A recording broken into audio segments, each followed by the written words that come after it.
소개받은 금기현입니다. 반갑습니다. 오늘 듣기로는 한 15분의 일본인 치과 의사분들도 오시고 또 2분의 연자분도 오셨다는 얘기를 들었습니다. 반갑습니다. 즐거운 시간 되시기를 바라고요. 오늘 제가 말씀드릴 내용은 최근에 MTL을 이용해서 근관치료 영역에서 다양하게 응용해서 이 재료를 사용하고 있는데, 그 중에서도 오늘은 그 캐널 옵츄레이션에 대해서 여러 가지 기본적인 지식이라든지 제가 실험했던 거, 그 다음에 서제션 이런 것들을 알아보는 시간으로 했으면 좋겠습니다.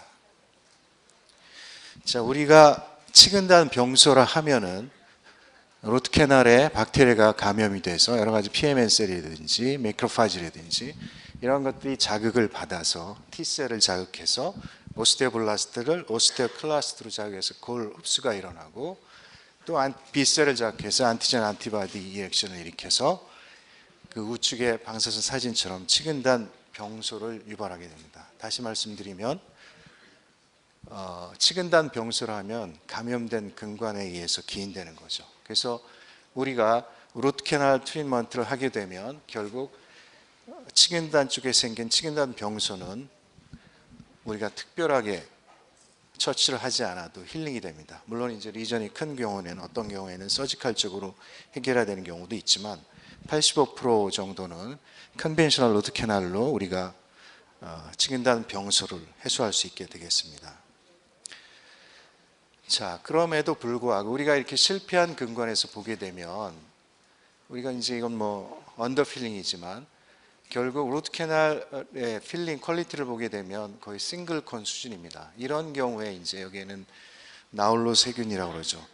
특별히 이 치료 저항성 균주 이런 것들이 나홀로 살아남아서 우리가 여기 인펙션이 지속되는 겁니다. 그래서 이런 균들은 캘슘 하이독사이드든지 NaOC라든지 우리가 루트 캐널에서 흔히 쓰는 세척제나 첨약제에 대해서 굉장히 저항성을 갖고 있습니다. 또 실험실상에서 보게 되면 2주 정도 되면 거의 덴탈 튜브를 입구에서 시멘텀까지 이렇게 들어가서 페네트레이션이 일어나는 거고요. 요거는 모세관에다가 스트랩코커스 균을 이렇게 바이오필름을 형성하는 것을 속사 비디오로 찍은 겁니다. 그래서 보게 되면 이렇게 그 하늘에 새들이 이렇게 떼로 몰려다니는 것처럼 이런 세균들이 이게 떼로 몰려다니면서 여기 이게 튜블레라고 가정을 하게 되면 튜블레에서 이렇게 바이오필름을 형성한다거나 덴티널 서피스에서 이렇게 바이오필름을 형성하는 것을 보여주고 있는 겁니다. 그래서 이런 바이오필름이 형성되게 되면 우리가 미케니컬 인스트루먼테이션이나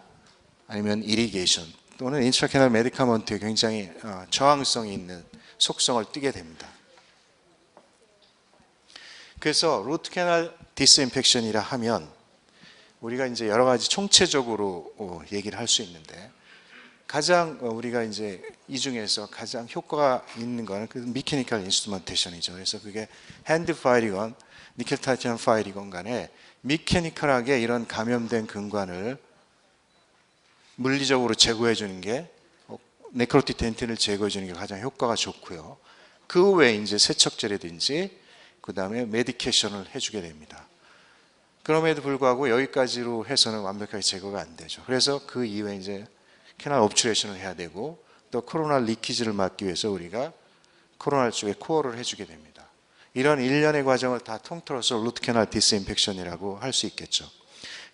이건 이제 최근에 온라인판에 나온 건데, 우리가 메스테피컬 파일 사이즈가 과연 그러면 어느 정도 크기가 돼줘야지 우리가 미케니컬 인스트루먼테이션을 할 때 마이크로바이올로지 리덕션을 충분히 우리가 얻을 수 있어서 어떤 스트라일 루트 캐널을 얻을 수 있냐, 그런 리뷰 저널인데, 결국 이거를 요약해 보면 현재 사용되고 있는 인스트루먼테이션 테크닉은 어떤 거든지 어떤 파일이든지 어떤 테크닉이든지 간에 루트 캐널에서 어떤 사이즈를 쓰더라도 감염 근관에서 세균을 완벽하게 제거할 수 없다는 것을 얘기하고 있습니다.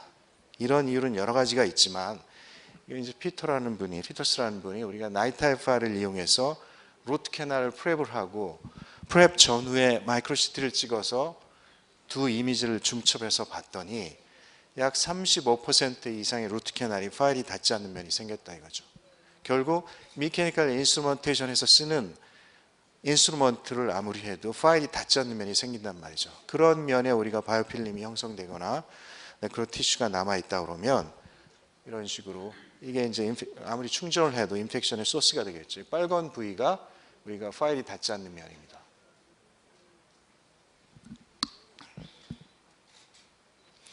또 한 가지는 이제 닥터 스핑이라는 분이 나이트아이 파일을 써서 여러 가지 두 개의 세척제 효과를 비교한 건데 여기 보면 셀린이라는 거는 우리가 안티마이크로볼 이펙트가 없기 때문에 결국 이게 니켈 탄산 파일의 미케니컬 인스트루먼테이션의 효과라고 보시면 되겠습니다. 그래서 보게 되면 셀린 쓴 거랑 NaOC 쓴 거랑 비교해 보면 거의 30번 근처가 돼야지 NaOC의 효과가 나타난다는 거죠. 결국 우리가 인스트루먼테이션 사이즈가 한 30번 근처가 돼줘야지 우리가 이 NaOC이 루트 캐널에 들어가서 안티마이크로발 이펙트를 우리가 나타낼 수 있다는 거죠.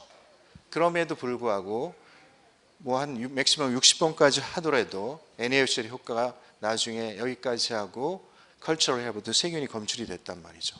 그래서 그 이후에 이런 빨간 선하고 파란 선하고 부위에 나타난 게 우리가 그 후에 이제 엔차케나 메디카먼트를 써서 박테리아 어떤 리덕션이나 루트 캐널 디스인펙션을 얻고 그럼에도 불구하고 남아있는 이런 부분은 결국 우리가 루트 캐널 옵츄레이션으로 해야 되겠죠. 결국 이게 옵츄레이션의 몫입니다. 그래서 우리가 이것도 굉장히 중요하고 그 다음에 그 이후에는 또 코어가 중요하겠죠.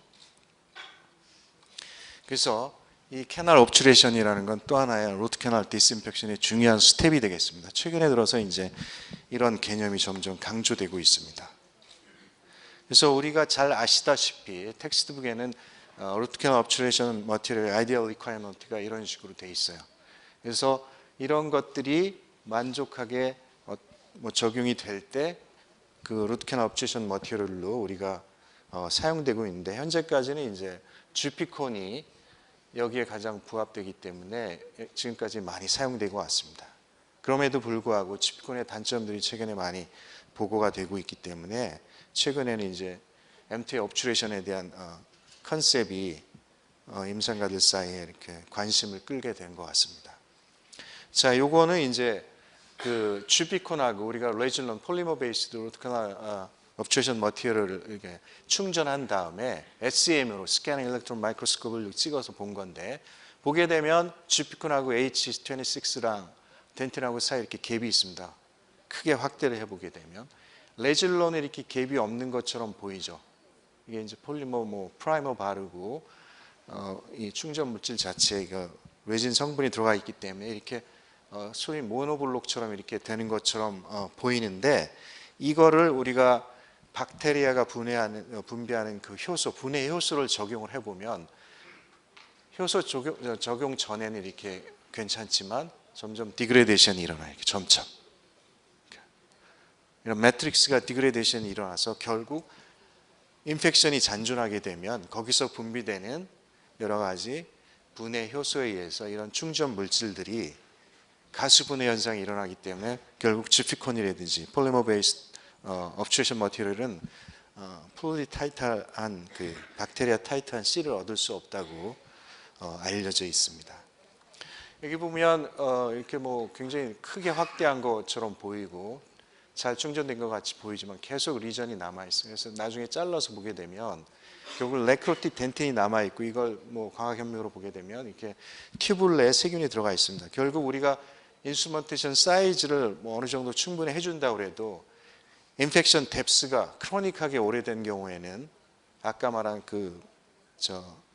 비디오 본 것처럼 세균들이 덴탈 튜브 심부 쪽으로 깊게 들어가 있고 그게 오랫동안 지속되게 되면 결국 인스트루먼테이션 후에 이 주피콘으로 충전을 해도 어떤 한계가 있단 말이죠. 왜냐하면 덴틴하고의 어떤 케미칼 본드를 못 이루기 때문이죠. 그래서 이런 MTA가 어떤 작용을 하는 그 여러 가지 저널을 몇십 개를 이렇게 요약해 놓은 건데, 보게 되면 보통 덴티널 튜블보다는 또 뒤에 나오겠지만 파티클 사이즈가 약간 작거나 뭐 그런 것입니다. 그래서 덴티널 튜블 내로 이 파티클들이 들어갈 수 있다는 얘기죠. 그건 굉장히 임상적으로 중요한 거죠. 튜블 내에 있는 감염된 세균들이 이런 MTA 파티클들이 들어가서 입구를, 오리피스 입구를, 덴탈 튜블 입구를 막아준다 그러면 그 안에 이제 뉴트리언 서플라이가 차단이 되기 때문에 우리가 박테리아의 어떤 엔토모먼트를 얻을 수 있고요. 또 한 가지는 이제 이게 하이드레이션 수화 과정에서 우리가 칼슘 하이드록사이드가 형성되고 칼슘 실리케이트 하이드레이트 젤을 얻을 수 있어요. 그래서 이런 것들이 결국 어떤 그 덴틴하고 MTA 사이에 어떤 인터페이셜 레이어를 형성한다거나 크리스탈, 튜블 내 크리스탈을 형성시켜서 결국 덴탈 튜블 내를 다 결정화시켜서 막아주는 거죠. 또 한 가지는 이제 세팅이 천천히 일하면서 뭐한 그 칼슘 하이드록사이드 pH죠. 12.5 정도. 그 정도를 이렇게 유지를 해준다는 얘기고, 그 다음에 덴틴하고 사이에 이렇게 인터페이셜 크리스탈 레이를 형성하고, 이걸 SM으로 보게 되면 거의 케미칼 본드를 하기 때문에 마이크론 입장에서 보면 제로 마이크론이라고 이렇게 SM상에서 하죠. 또 한 가지는 이 재료는 1% 미만이지만 약간 세팅하면서 익스펜션을 합니다. 그레이 MTA가 화이트 MTA보다 조금 더 크지만 별 큰 차이는 없지만 아무튼 익스펜션을 한다는 거는 중요한 거죠. GP콘 자체는 이렇게 연료나 충전 프로 하게 되면 식으면서 슈링키지가 일어나지만 약간 익스펜션을 하기 때문에 그런 면에서 또 좋은 점이 있을 수 있고요.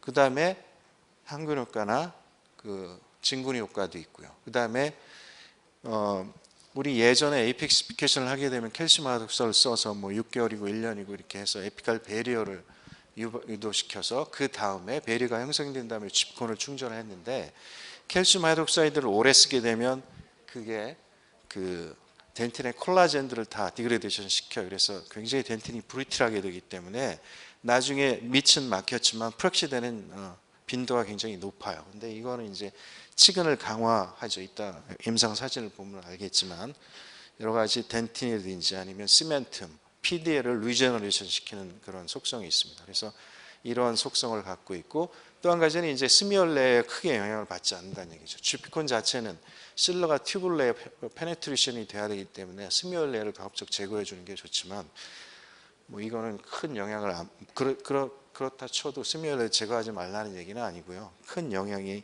안 받는다는 얘기죠. 그래서 이제 여기 보게 되면 까밀레라는 분이 이런 MTA 연구를 굉장히 많이 했는데, 화이트 MTA랑 그레이 MTA의 차이를 보게 되면 구성 성분이 이 세 가지 성분이 차이가 나요. 그래서 화이트 MTA는 그레이 MTA보다 이런 성분이 적어요.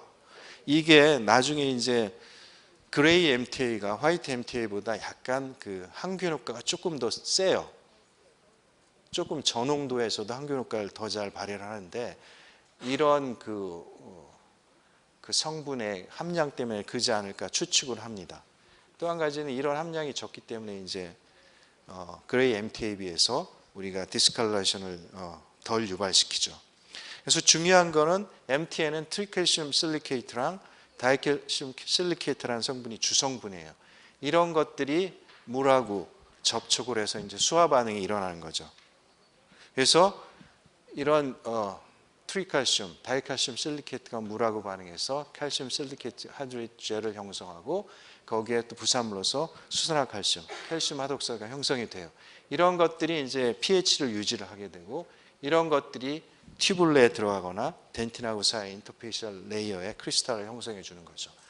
그러면서 이제 반응이 되지 않는 그런 선물들, 그레인들도 남아 있고, 이게 이제 전자 현미경으로 크게 확대한 건데 보게 되면 이런 칼슘 하이드록사이드가 이렇게 형성돼 있고, 이건 아직 PC라는 건 반응하지 않은 그런 그 MTA 성분입니다. 이런 데 보면 검은색 보이는 이렇게 포 같은 게 많죠. 그래서 이건 수화 반응이기 때문에 MTA 자체는 물하고 반응하면 아무리 믹싱을 잘해도 자체 에어버블이 들어갈 수밖에 없어요. 그래서 자체 그 에어버블을 없애주는 그런 게 굉장히 힘들고, 또 그게 인히어런트하게 형성이 되기 때문에 임상에서 이렇게 충전을 하다 보면 물론 이제 컨덴세이션의 어떤 잘못도 있지만 그런 것들이 기포가 남아 있어서 이 포로시티를 유발할 수 있어요. 그래서 MTA 자체는 이렇게 페이스트를 만들어도 자체가 어떤 포로시티나 포어들이 굉장히 많습니다.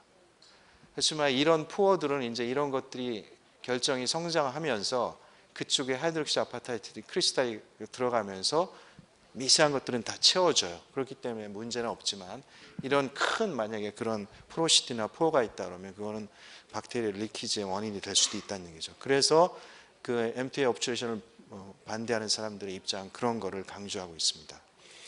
그래서 이 수화 반응의 단계를 보게 되면 MTA가 물하고 이렇게 결합하게 되면 겉에 림은 아까 말한 칼슘 실리케이트 하이드레이트 젤을 형성하고 안에는 이제 반응하지 않은 그레인들이 남아있다가 점차 이제 반응을 하면서 확산이 돼요. 그래서 크게 4단계로 나눌 수 있는데 첫 번째 몇 분 내에는 이런 그 트라이칼슘 이런 실리케이트가 주로 반응을 일어납니다. 이거 다이칼슘은 좀 천천히 조금만 일어나고 그 다음에 이제 몇 시간 내에는 이런 캘슘 하이드록사이드 성분이 부산물로서 형성이 되고요.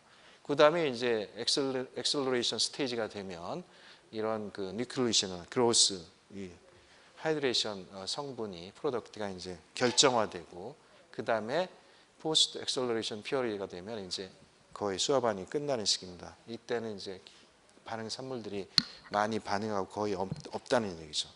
이런 수화 반응을 거쳐서 MTA의 어떤 반응을 나타나게 되는데 아까 말씀드린 것처럼 MTA 자체는 포틀랜드 시멘보다는 마이크로 스트럭처가 약합니다. 그 다음에 MTA 자체는 아까 말한 것처럼 이런 스페리컬 에어보이드가 이렇게 있어 수화 반응이 있기 때문에 여기에 기포가 들어가면 물하고 반응하는 성분 때문에 이런 에어보이드가 이렇게 형성이 되어 있어요. 그다음에 이걸 좀 더 고배율을 보게 되면 아까 보신 그런 겁니다. 그래서 이런 것들이 이제 마이크로 포어인데 이런 것들은 결정이 성장하면서 메꿔질 수가 있는데 이런 큰 것들이 뭐 이렇게 덴틴하고 경계부에 남아 있다 그러면 그건 마이크로 리케이지 원인이 될 수는 있겠죠. 그래서 MTA 사이즈를 보게 되면 보통 그레이 MTA나 화이트 MTA의 70% 정도가 1.5에서 3 마이크로미터입니다. 덴탈 튜브 사이즈에 비해서 좀 작죠. 그렇기 때문에 이게 이제 장점이 될 수가 있는 거죠. 이런 것들이 튜블에 들어가 있는 그 세균들의 입구를 막는 그래서 튜브를 오클루드하는 그런 역할을 합니다. 그래서 이런 것들은 아마 뒤에 슬라이드를 다시 한번 보여드리겠습니다. 그래서 이런 그 하이드레이션 과정에 의해서 형성되는 그 MTA가 이건 이제 MTA 쪽이 쪽 덴틴이고 덴탈 튜브 쪽인데 이런 식으로 칼슘 실리케이트 하이드레이트 젤들이 이렇게 튜브 내에 들어가요. 이런 식으로 다. 그래서 결정이 점점 형성되면서 끝까지 이렇게 점점 이 튜브 내에는 우리가 덴탈 튜브 플루이드가 있잖아요. 조직액이라 하면 보통 이제 포스포러스 이온들이 많이 있는데 이 MT에서 나온 칼슘 아이온들이 이런 포스포러스하고 반응을 일으켜서 칼슘 포스포르트가 이루어지면 그런 것들이 이제 결정 성장의 그 뭐라고 하나 미드수가 된다 그러죠. 그런 것들이 돼서 점점 이제 이렇게 튜브를 점점 막아가는 거죠. 이런 성분들이. 그래서 튜브 내에 있는 균들이 결국 입구가 막히고 점점 결정이 형성되면서 세균들을 다 덮는 거죠. 쌓아 안으니까 이제 엔톰먼트가 일어나는 거죠. 그래서 이런 그 MTA가 특히 이제 바이오 미네랄리제이션에 쓰는 바이오 머티리얼이라고 이제 최근에 알려져 있는데 이런 시멘툼이나 PDL 리제너레이션을 유발시키고 있고요. 그 다음에 오스테블라스트들이 MTA 서피스에 이렇게 붙어서 본 인덕션도 할 수 있어요. MTA랑 포스피드 포포셀라인하고 이렇게 결합을 하게 되면 이런 칼슘 디피션트 카보네이트 아파타이트라는 그 하이드록시 아파타이트의 일종인데 이건 약간 좀 이상적인 하이드록시 아파타이트라는 거는 좀 다르지만 아무튼 결정화를 이렇게 형성이 돼서 튜브를 막고 덴틴과 MTA 사이의 인터페이셜 크리스탈 레이어를 형성해 줍니다. 이런 것들이 아까 말한 것처럼 튜브 내에 들어가서 태글-like 스트럭처를 형성해 주고 MTA 덴틴 서피스의 인터페이셜 크리스탈 레이어를 형성해 줍니다. 이건 이따 SEM 사진을 다시 한번 보여드리겠습니다.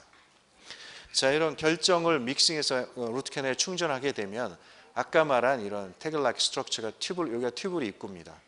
이렇게 들어가서 있고 이렇게 들어가 있고 이 튜블 내에 있는 플루이드를 이용해서 결정이 점점 형성되고 있죠. 나뭇잎 모양의 결정이 이렇게 형성돼서 이런 것들이 점점 튜브를 완전히 막습니다. 그래서 덴탈 튜브 입구를 다 결정화를 해서 다 입구를 막기 때문에 안에 있는 세균이 살아남을 수가 없죠. 요거는 이제 인위적으로 루트에 시멘텀을 제거하고 덴틴의 피크리스를 이렇게 달리해서 여기에 MTA를 충전한 다음에 이걸 디스틸드 워터에 담은 다음에 삐져 나오는 그 MTA가 수화 과정에서 이제 분해돼서 나는 칼슘과 pH 이온을 정도를 측정하는데 보게 되면 이 pH는 거의 중성 수준이에요. 8 이하입니다. 중성 수준이에요.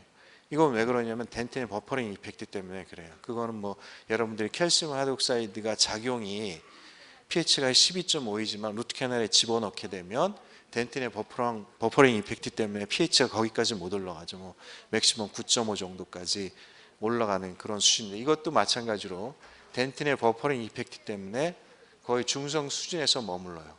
그렇지만 칼슘 이온은 컨트롤에 비해서 굉장히 많이 용출이 되죠. 결국 우리가 이런 시멘팀이 없어졌다.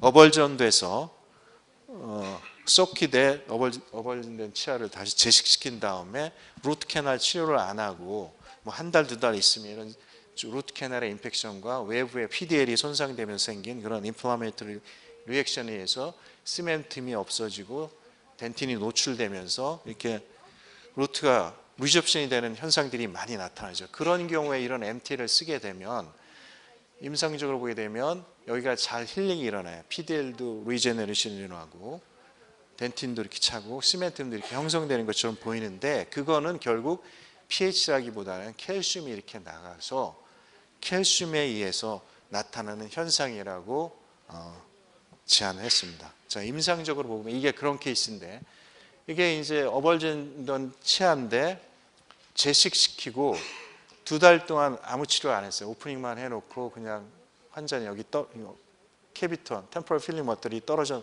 와서 이제 왔어요. 이렇게 와서 보니까 루트가 리접션이 돼 있고 여기도 굉장히 덴틴이 많이 시멘텀 덴틴이 많이 녹았고 이쪽도 그렇죠.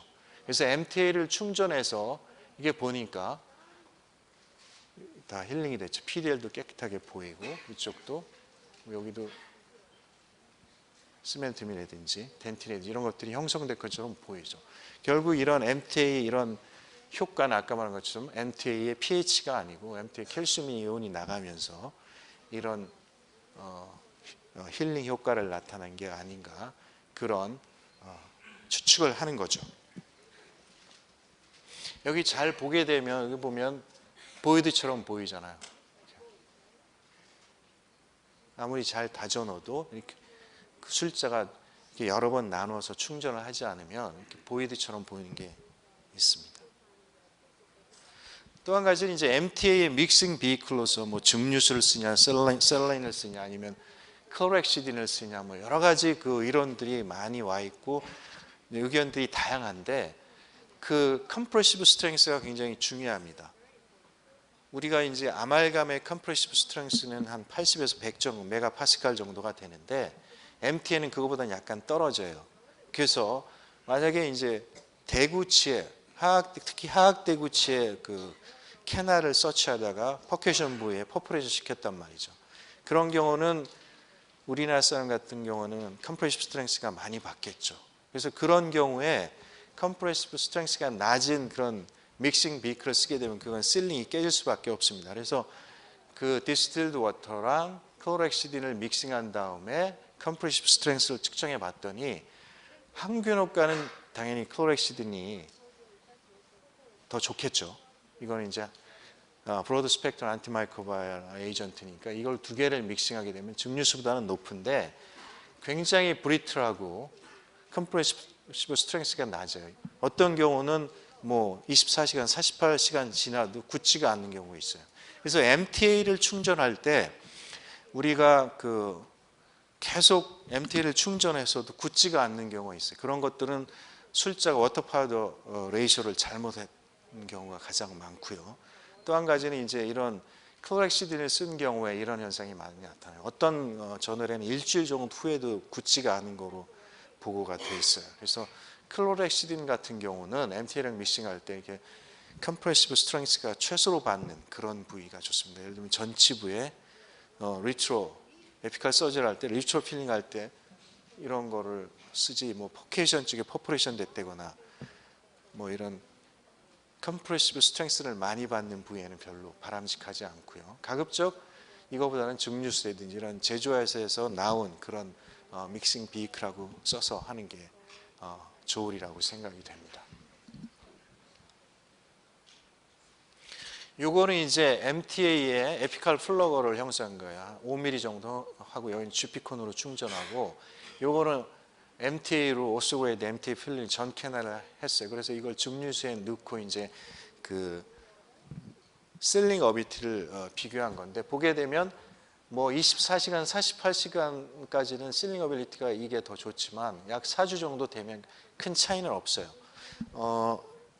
여기에 이제 이 주피콘을 충전하기 전에 PBS 솔루션으로 여기를 코튼 PBS 코튼하고 여기 일주일간 이제 그 PBS 솔루션 코튼 모이스트 코튼을 넣고 나서 일주일에 이제 이거는 주피콘으로 충전한 건데, 보게 되면 그 결국 저 장기간으로 갈수록 오스그레이드 MTA나 에피칼 플러거나 큰 실링 어빌리티는 차이가 없고요.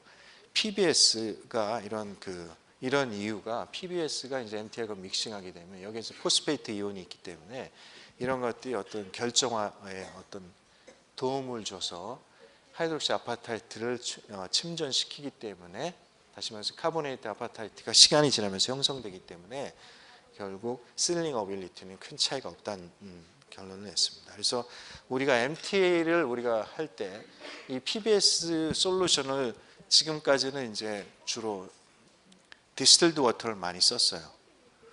근데 이제 그 PBS 솔루션이 우리가 만약에 이게 이제 포스페이트 아이온이 있기 때문에 MTA 충전 전에 MTA를 충전한다 그러면 인스트루먼트 캐널에 이게 이리게이션, 매시브 이리게이션을 해준다거나, 아니면 저는 아까 말한 에피칼 플러거 5mm 정도 플러거 MTA 옵추레이션 한 거랑, 아니면 뭐 오스그레이드 MTA 옵추레이션을 한 경우에 위에 이제 경화시키기 위해서 일주일 동안 모이스트 코튼을 올려놓잖아요. 그거를 이제 PBS를 소킹한 코튼을 올려놓는다거나, 아니면 믹싱 비클로서 한번 써보는 게 어떨까 하는 생각을 해보는데, 요거는 이제 여러 가지 뭐 그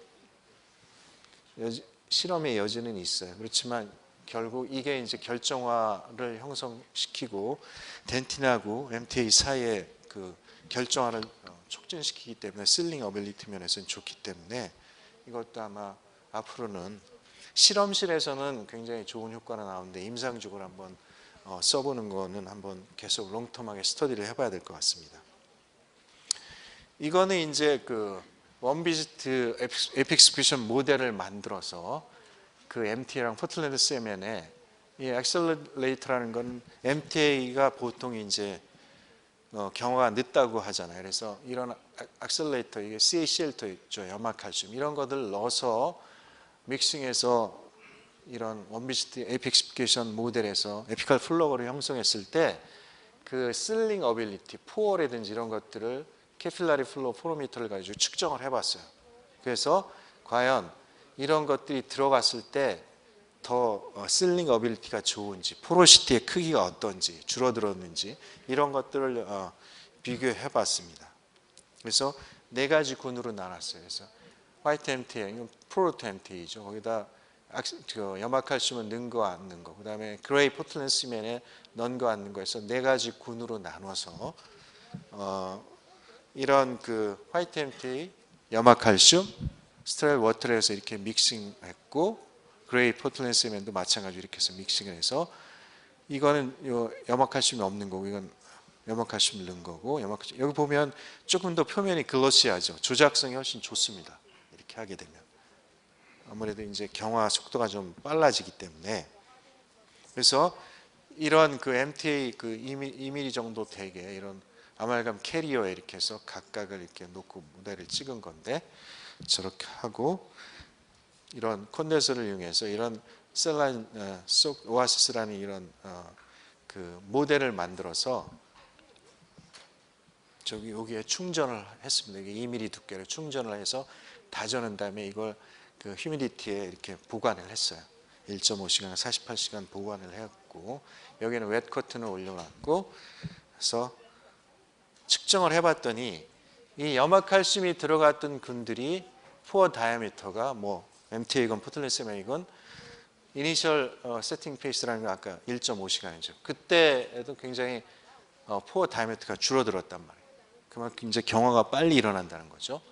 그 다음에 이제 그 MT와 포틀렌스 MN에 90분하고 48시간의 엑셀레이트가 들어간 경우에 이렇게 큰 차이가 없다는 거고, 그 다음에 48시간 후에 보면 이 맥시멈 혹은 민 포어 다이아미터가 여기 염화칼슘 들어간 균에서 굉장히 들어가지 않은 균에 비해서 훨씬 줄어들었단 말이죠.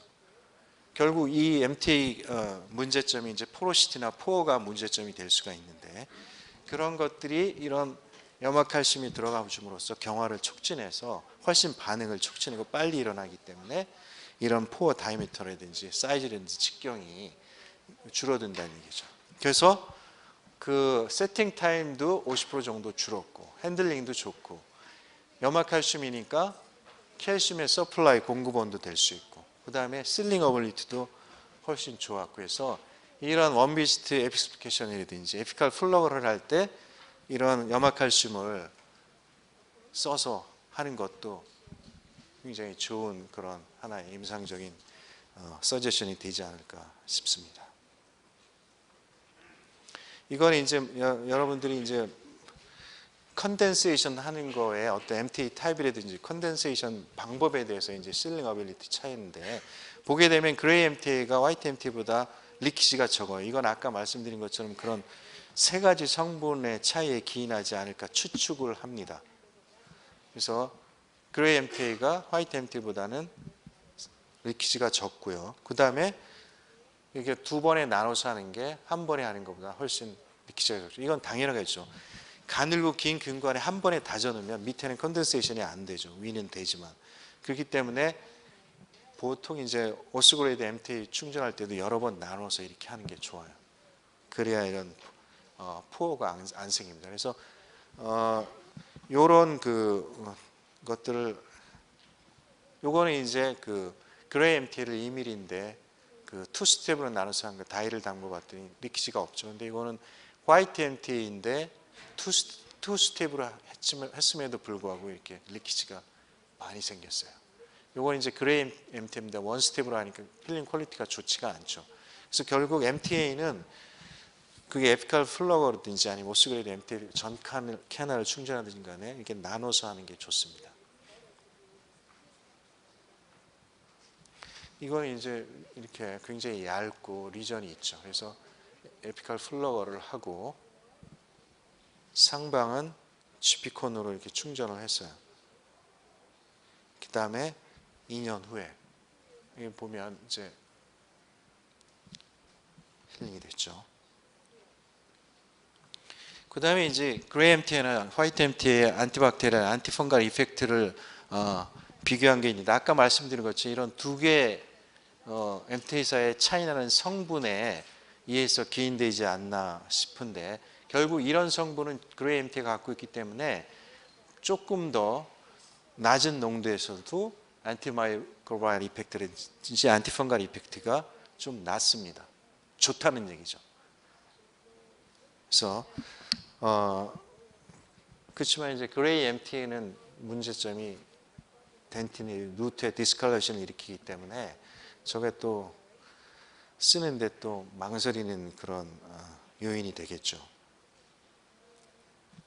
그래서 MTA의 뭐 이제까지 장점을 알아봤지만 단점을 한번 보게 되면 그레이 MTA는 이 치아에 변색을 일으킨다는 얘기고, 그 다음에 캐널로부터 제거하기가 어렵죠. 세팅된 거에. 그 다음에 이제 네로와 커브드 루트 캐널의 컴팩션 하기가 굉장히 힘들어서 보이드를 이렇게 구조적으로 안 생기게 할 수가 없고, 세팅 타임이 좀 늦죠. 최근에는 뭐 금방 세팅되는 MTA들이 많이 나오지만 오리지널 플로트 MT 같은 경우는 아직까지 세팅 타임 문제죠. 그 다음에 하이드레이트 페이스트 내에는 보이드나 포로시티가 많이 있다는 거죠. 그래서 그런 것들을 효과적으로 우리가 보이드나 포로시티를 없앨 수 있는 그런 방법이라든지 믹싱 방법이라든지 아니면 충전 방법 이런 것들이 임상적으로 성공률을 좀 더 높이는 그런 테크닉이 될 것 같고, 캐날 내에서 제거하기 힘든 것들은 제가 실험을 하고 있는데 MTA를 이렇게 녹여서 파일로 제거하는 그런 그 용액들이 이제 최근에 저널 하나에 10% 사이트릭 애시드라는 걸 써서 이렇게 보고한 거 있어요. 그래서 저희는 이제 5%에 5%의 글라이콜릭 애시드라는 걸 써서 두 개를 비교해서 그 MTA를 녹이면서 대적원으로 이제 17% EDTA 있죠. 우리 루트 캐날의 스미어 레이를 없애는 그 세 가지 용액을 이렇게 써서, 저걸 썼을 때 산이기 때문에 그런 것들은 덴틴의 어떤 그 너무 익세시브한 탈회를 시킨다거나 덴틴을 약화시키면 안 되잖아요. 그래서 그런 거라든지 아니면 그걸 적용한 다음에 MT의 그 스트렝스 그걸 측정하면서 어떤 게 더 잘 부드럽게 이렇게 유연화되는지 그런 것들을 비교해 봤고, 또 그런 것들이 이제 용액이 MTA를 녹여 가지고 프로아민으로 빠져나갔을 때 PDL이나 이런 것들하고 접촉이 될 거란 말이에요. 그럼 그런 것들이 PDL하고 이렇게 접촉했을 때 사이토톡시티를 비교한 그런 이제 실험을 진행하고 있는데, 10% 사이트릭 애시드보다는 5% 글라이콜릭 애시드가 훨씬 조금 더 나은 것 같아요. 그래서 그게 이제 실험이 조금 더 진행되면 MTA도 루트 캐널에서 제거할 때 효과적으로 사용되지 않을까 하는 생각이 듭니다. 자, 또 한 가지는 MTA 아까 문제점이 이렇게 마이크로시티가 있다 그랬죠. 알죠? 보이드가 있대요. 포로시티나 이런 것들이 이제 캐널이 긴 오스웨이드 MTA 충전할수록 더 많이 생기겠죠. 그래서 이런 것들을 우리가 효과적으로 줄일 수 있는 게 중요한데, 결국 이제 컴팩션 방법에 따라서도 이제 이게 차이가 날 수도 있고, 워터 파우더 레이쇼라든지 이런 것들에서 차이가 날 수도 있는데, 이게 이제 한 재미난 실험인데 매뉴얼로 컴팩션한 거랑 울트라소닉으로 1초, 5초, 10초를 이게 다져놓은 거랑 비교해 보면 매뉴얼 컴팩션 방법이 훨씬 덴스한 그 충전 퀄리티를 얻었단 말이죠. 그래서 결국 그 매뉴얼 플러거를 이용해서 가는 것부터 좀 굵은 거 이렇게 점차적으로 사이즈를 달리한 플러거를 준비해서 하는 게 더 좋을 것 같다는 생각이 들고요. 그 다음에 이제 MTA 솔루빌이라든지 포로시티 같은 경우는 워터파우더 레이쇼가 증가할수록 더 커집니다. 그래서 가장 좋은 거는 우리가 제조에서 매니팩처러에서 서제션하는 그런 워터파우더 레이쇼를 해주는 게 좋고요. 여기 보면 뭐 하이드레이션 과정에서 에어버블 이렇게 있죠. 뭐 포로시도 있고 캐필러리 채널도 이렇게 형성돼 있어요. MTA 성분. 그래서 이런 것들이 이제 점점 결정화되면서 결정들이 채워서 메꿀 수가 있어요. 근데 이런 것들이 크게 되면 덴틴하고 서피스 저런 게 있으면 그게 이제 그 에피칼 포라민 근처에 이런 것들이 큰 보이드가 있다 그러면 그거는 나중에 뭐 퍼클래시라든지 여러 가지 리키지가 생길 수가 있다는 얘기죠. 그 다음에 이제 그 MTA4 사이즈를 보게 되면 마이크로 포로시티가 항상 있다는 거죠. 이런 것들은 워터 파우더 레이쇼를 잘못했을 때, 그 다음에 패킹하는 방법을 잘못했을 때, 그 다음에 워터 자체가 이제 이바포레이션이 되면서 이렇게 물이 날아가면서 거기에 남아있는 함유되어 있던 그 공기가 그만큼 보이드로 남는 거죠. 그래서 이런 포로시티가 이런 MTA 옵체션 머티리얼의 어떤 리키지에 영향을 미치지 않을까 하는 추측을 해봅니다. 그래서 화이트 MT랑 포틀랜드 세멘의 그 포어 디스트리뷰션을 보게 되면 포로시티는 MTA 자체가 포틀랜드 세멘보다는 조금 떨어진 것도 같고, 같은 pH 하에서도 보게 되면 MTA가 포틀랜드 세멘보다는 나은 것 같아요. 그래서 그 결국 이 포로시티를 낮추는 것이 결국 MTA 실링 어빌리티를 증가시키는 거죠. 그래서 우리가 임상적으로 믹싱할 때 워터 파우더 레이쇼를 준수를 해주고, 그 다음에 충전할 때 여러 가지 원 스텝보다는 투 스텝 혹은 쓰리 스텝을 이렇게 패킹을 작은 플러그부터 사이즈를 증가시키면서 이렇게 해주는 게 좋지 않을까 생각이 됩니다.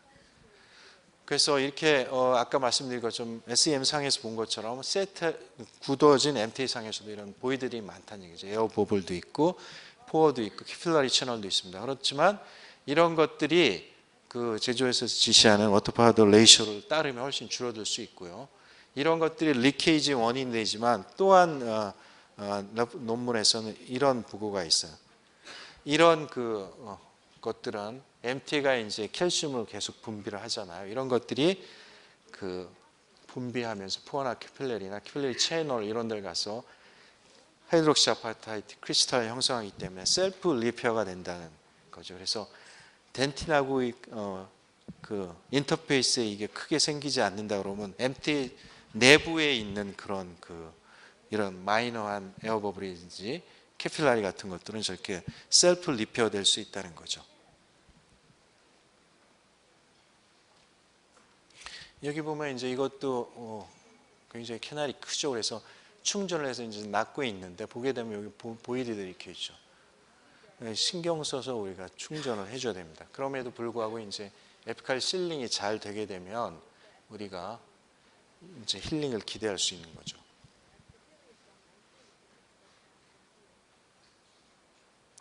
이거는 이제 아직 논문화하지 않은 건데 이건 4가지 필링 테크닉을 하악대구체 미잘루트는 보통 이스무스가 있잖아요. 이스무스를 충전해 주는 게 굉장히 중요한데 임상적으로 보게 되면 미잘루트를 에피코엑토미라는 빈도가 굉장히 높은데 거기는 주로 이스무스가 남아있어 거기가 인펙션 소스가 되기 때문에 그렇습니다. 그래서 이 4가지 필링 테크닉을 물론 MTA 옵츄레이션을 포함해서 이스무스의 충전 퀄리티를 비교한 거예요. 그래서 이런 식으로 웨인의 타입 3 두 개의 투 오리피스에서 투 포라멘으로 나가는 캐날만 미젤루트만 골라서 이런 식으로 인스트루먼테이션을 하고 라테럴 컨덴세이션, 컨티뉴어스 웨이브, 그다음에 하이브리드는 이거랑 이거를 같이 컨비네이션한 거, 그다음에 MTA 오스그레이드 옵츄레이션을 해서 마이크로 시트를 찍은 다음에 여러 가지 충전, 지피콘의 충전된 볼륨, MT의 충전된 볼륨, 덴틴하고 인터페이스, 보이드 볼륨, 아니면 충전물 자체 보이드, 볼륨을 다 마이크로 시트로 찍어서 통계 처리를 해봤습니다. 요거는 이제 여기 보면 레드는 주피콘, 옐로우는 MT, 그린은 여기 보면 언필드 스페이스, 검은색은 실러입니다. 이런 식으로 해서 이게 라테랄 컨티뉴어스 웨이브 하이브리드 테크닉 MT인데 보게 되면 그나마 이제 컨티뉴어스 웨이브 테크닉이 이렇게 조금 이스무스 쪽으로 많이 들어가요. 라테랄보다는. 이것도 하이브리드 테크닉은 좀 들어가긴 하는데 이런 하얀 것들이 실러입니다. 실러의 함량이 상당히 많죠. 여기는 보이드 그 아세서리 캐널 사이에 보이드가 있는 거고 이건 메인 캐널과 아세서리 캐널 사이에 이게 그 스프레드가 들어갔다 나오면서 이렇게 공간이 생긴 것 같아요. 이런 것들은 그런 게 있고 MTA도 보게 되면 좀 들어가긴 하는데 이거를 통계치를 보게 되면 잘라서 스펙트로스코피로 보게 되면 라테럴 컨덴세이션 테크닉은 이스무스 쪽으로 이제 실러는 조금 들어가지만 여기 네크로틱 티슈라든지 이런 것들이 남아 있어요. 컨티니스 웨이브는 이렇게 좀 상방 쪽으로 이렇게 많이 들어갑니다. 하이브리드 테크닉도 이런 식으로 좀 많이 들어가는데 네크로틱 티슈가 있죠. 이렇게 MTA도 이렇게 이스무스 쪽으로 좀 들어가요. 그래서 이걸 일일이 계산해서 통계 처리를 해봤습니다. 메인 캐널하고 이스무스로 이렇게 통계를 내봤어요. 그랬더니 이제 루트 캐널의 필드 볼륨을 보게 되면 메인 캐널에 보게 되면 거의 99% 정도 이상이에요. 그 다음에 보이드 볼륨은 여기 보게 되면 굉장히 적습니다. 그 다음에 인터페이스 보이드 볼륨도 이렇게 적고요. 그러니까 메인 캐널은 어떤 테크닉인지 그게 주피콘이건 실러건 하여튼 캐널에 오큐파이하는 면적은 부피는 굉장히 많다는 거고 이스무스 쪽에 보게 되면 필드 볼륨은 이런 식으로 차이가 나는데 이거는 MT고 이거는 주피콘하고 실러의 합입니다. 그러니까 보게 되면 실러가 들어가 있는 퍼센테이지도 어떤 경우는 50% 정도 되고 이거는 한 20% 정도 이렇게 됩니다. 그러니까 실러가 이스무스 쪽으로 많이 들어간다는 얘기죠. 이렇게. 그래서 보게 되면 이스무스 쪽의 필드 볼륨은 큰 내가 이제 충전 테크닉 사이에 큰 차이가 없었죠. 물론 그게 GP콘이건 실러가 들어가서 그 공간을 페네트레이션 한 거기 때문에 그걸 다 계산해 보게 되면 큰 유의차는 없고, 하이브리드 테크닉이 그 GP콘의 필드 볼륨 레이셔가 아니고 이건 메인콘 넣고 라테럴처럼 어세서리 콘을 넣고 다운팩을 한 거기 때문에 실러의 볼륨이 굉장히 높고 생각보다 덴티날 월하고의 그 어댑테이션이 좀 다른 군에 비해서 좀 떨어졌어요. 그래서 MTA 충전도 상당히 다른 GP콘 테크닉하고 열연화 충전법하고 혹은 라테럴 컨덴션 테크닉하고 그렇게 컴패러블한 리절트를 얻었어요. 그래서 우리가 이런 컴팩션, 그 MTA 충전할 때도 이 컴팩션을 잘하고, 아까 말한 우리 이런 이스무스 쪽에 이런 쪽에 있는 네크로 티슈 데브리든지 아니면 박테리아 이런 것들은 우리가 울트라소닉 있잖아요. 울트라소닉 키트를 이용해서 이렇게 어쿠스틱 스트리밍을 이렇게 세주게 되면 이런 부위의 네크로 티슈라든지 박테리아 데브리스들이 다 위로 부여돼서 올라오기 때문에 이거는 그 울트라소닉을 쓴 건 아니고요.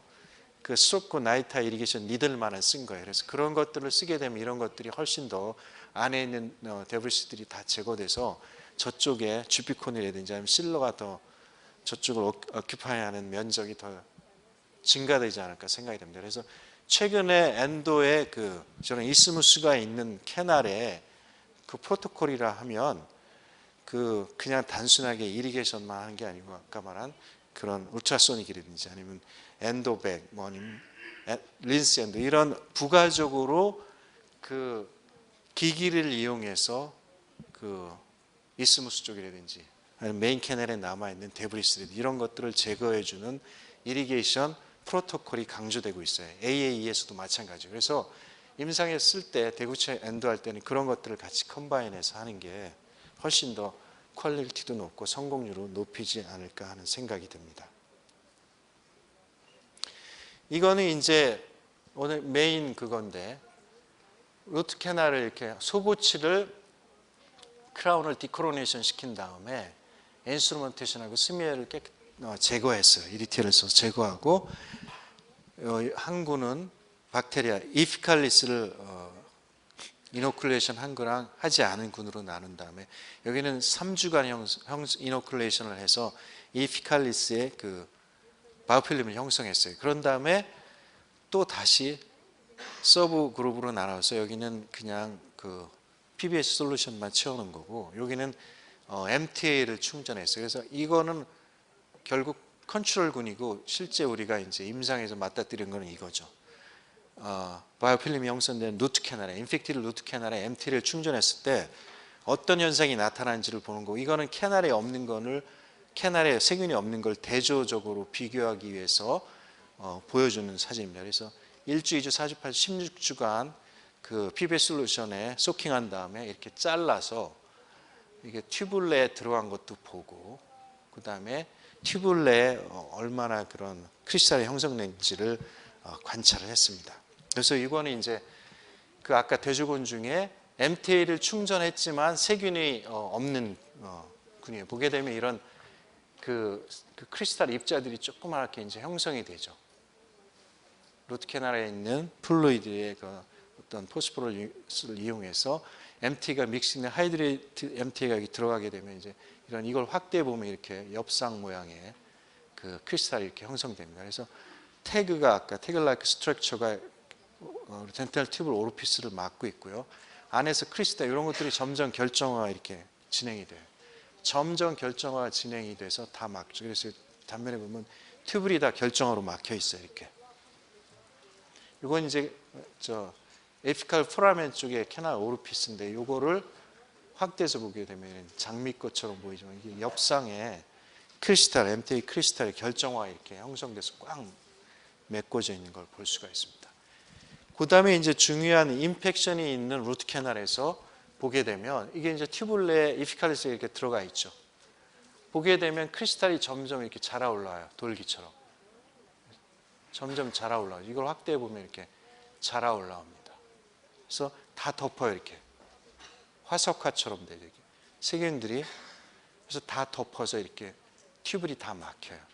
요거는 이제 루트 아웃라인 위에 이제 MTA 포라멘 쪽에 빠져나온 건데 이게 결정이 이렇게 보여요. 결국 우리가 이런 아까 전 슬라이드에서 계속 본 것처럼 MTA를 믹싱하게 되면 CHS라는 젤이 튜브를 입구에 들어가면서 태그-like 스트럭처를 형성하고 그 안에 있는 플루이드를 이용해서 결정화가 점점 되면서 이런 내부에 갇혀져 있는 박테리아를 전부 어떤 엔토먼트를 시키고 화석화를 시킨다는 얘기죠.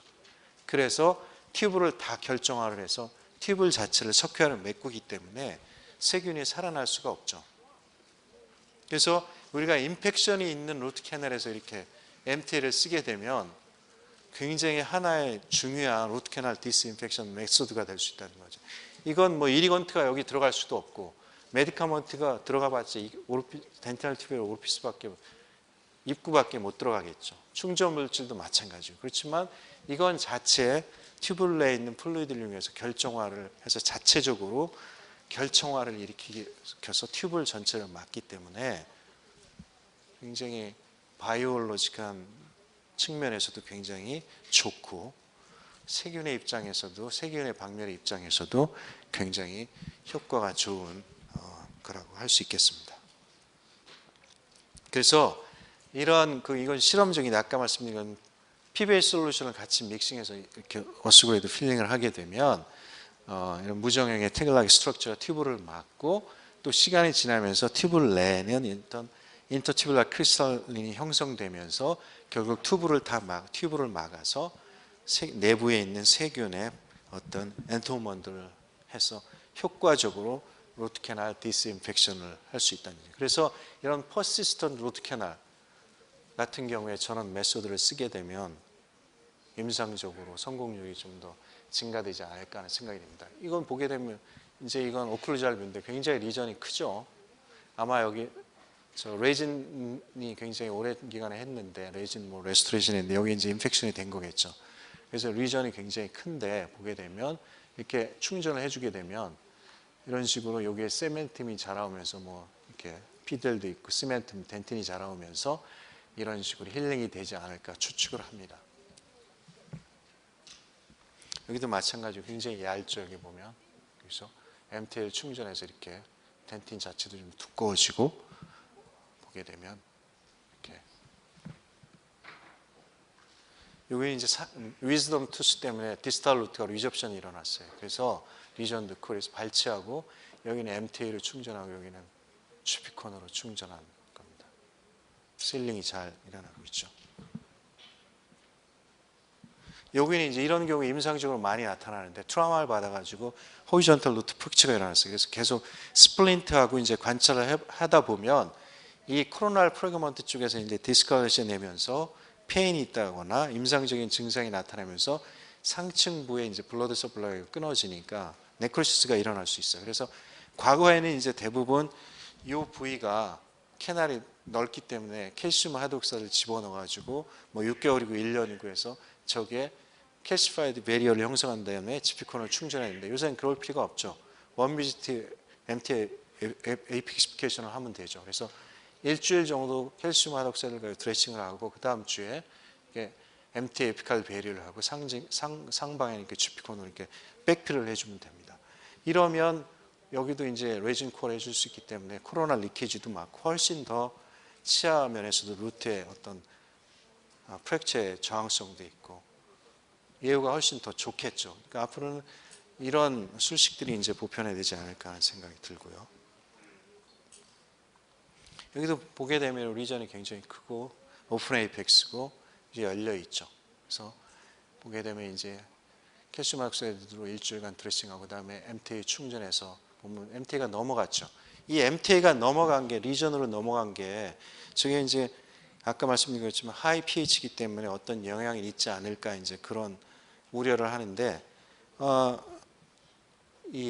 이런 그 MTA가 넘어갔을 때 펠피칼 리전으로 넘어갔을 때 어떤 현상이 있는지 이게 여기 저널을 보시면 이 저널에 보면 뭐 인위적으로 넘길 필요는 없지만 저렇게 넘어갔다고 해도 롱텀하게 팔로우업을 해보면 큰 문제는 없다는 그런 결론입니다. 그래서 이렇게 넘어갔다고 해도 큰 문제는 없으리라고 생각이 됩니다. 물론 저희가 맨디블라 캐나리든지 아니면 사이너스로 넘어가면 문제는 있을 수 있겠지만 일반적인 우리 그냥 못내 이렇게 넘어간 것 자체는 큰 문제가 되지 않으리라 생각이 됩니다.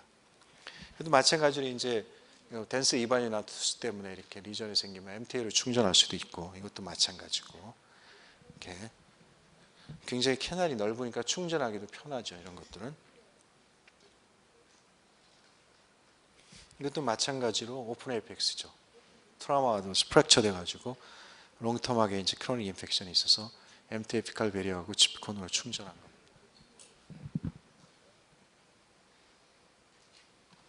이거는 이제 보게 되면 이게 인터널 리접션이 있으면 거의 뚫려 있는 익스터널 리접션처럼 돼 있는 경우죠. 그래서 이렇게 길이를 재고 인라지먼트를 하고 여기는 이제 지피콘을 넣어서 다운팩을 해서 끊어내고 여기는 MTA로 충전한 거예요. 이거는 이제 충전 전에 캘슘 아더스 드레싱을 해서 한 거고 다 일주일에 나와서 다 제거하고 다운팩으로 해서 여기는 지피콘을 끊어내고 여기는 MTA로 충전한 거예요. 그 다음에 여기는 다시 백필을 한 겁니다. 지피콘으로. 그래서 6개월 후 이렇게 힐링이 된 거예요. 그래서 이런 경우를 임상적으로 이렇게 우리가 응용할 수가 있는 거죠. 이것도 마찬가지로 이거 오픈 원콘 싱글 콘으로 되어 있어서 이렇게 문제가 있었는데 이제 MT를 이용해서 충전한 거죠. 그래서 이제 결론을 시간 도달이 됐는데 결론을 말씀드리면 이 MTA 옵츄레이션은 아까 슬라이드에서 보인 것처럼 어떤 캘슘 하이드록사이드에 비해서 어떤 프랙처 레지스턴스가 시간이 지나면서 형성되지만 이건 덴틴이든지 아니면 시멘텀, PDL 이런 것들을 리제너를 시킬 수 있기 때문에 그런 성분들 때문에 그럴 수가 있다는 거고 이런 MTA, PBS 믹스처를 루트 카날에 오스그레이드 필링을 하게 되면 그게 뭐 오스그레이드건 아니면 에피칼 플러거든지 간에 덴티널 튜블 내에 어떤 세균들을 효과적으로 이게 앤톰브할 수 있는 크리스탈이라든지 뭐 이런 것들을 형성해서 세균의 어떤 앤톰먼트를 얻을 수 있다는 거죠. 그래서 인펙션이 크로닉하게 있다고 그러든지 퍼시스턴트하게 있는 인펙션에서 이런 것들을 쓰게 되면 효과가 있지 않을까 하는 생각을 말씀드리고 싶고요. 그 다음에 이게 덴틴하고 MTA 사이에 인터페이셜 크리스탈 레이어가 형성이 되죠. 이런 것들이 어떤 덴틴하고 MTA 사이 케미칼 본드를 유발할 수 있기 때문에 이런 것들이 실링 어빌리티 면에서 굉장히 좋죠. 그 다음에 이런 실링 어빌리티가 좋은 것 외에도 또 하이 pH가 있기 때문에 이런 것들이 튜블 내에 있는 세균의 뭐 앤톰브먼트를 시킬 수 있고 중화도 시키고 이니비션도 시킬 수 있다는 거죠. 이런 것들이.